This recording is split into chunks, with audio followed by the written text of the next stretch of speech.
payg'ambarni bilasiz, podshoh ham odamlarga, ham jinlarga, ham hayvonot va parrandalarni podshosi qilib qo'ydi Alloh. Yana bitta Sulaymon bor ekan, hech bir ikki bo'lmas ekan. Sulaymon payg'ambar chaqiribdi. Gapga oting nima? Sulaymon. Shu nomimda ekansan, adashganmiz, mana shu gavharni olgin.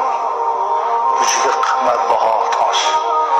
Bitta mamlakatni sotib olasan, ehtiyot qilgin. Hali gavharni olib tomosha qilib ketayotgan ekan, qo'lidan shu gavharga ishqibos qush bo'lar ekan, shunda qo'ldan tishlab ketib qoldi. Endi uzuvlarida hamma narsani ko'rardilar. Sulaymon payg'ambar uzuvlariga bundoq qarab, nima qilyapti ekan Sulaymon, boydimikin desa, yana gezarib qorni och yurganmish. Olib kelinglar.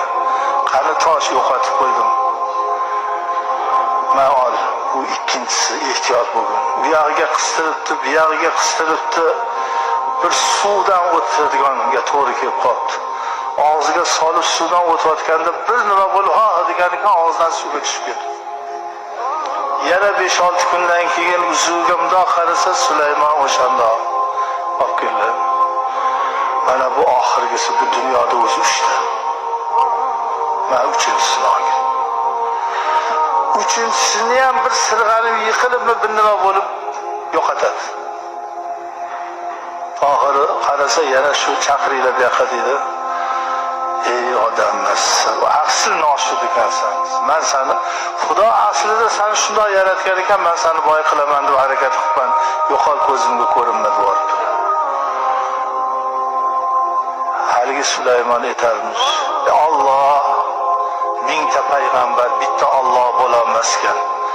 40 yildan beri boqasan, a'zolarni bergansan, biron marta koyimaysan.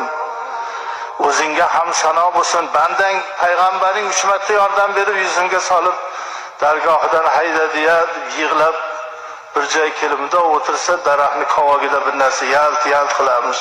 Borib qarasa, uchovini ham o'sha qush olib iniga qo'yib qo'ygan ekan. Buni Alloh berdi endi. Halini olib bir payt qarab qo'yishini oshdan deb uzukka qarasalar, qasr qurdirayotganmiz, bir shaharda zo'r kiyim olgan. Darrov oldiga borib, ha Sulaymon desa, ha payg'ambar, Alloh berdi, uchovini berdi.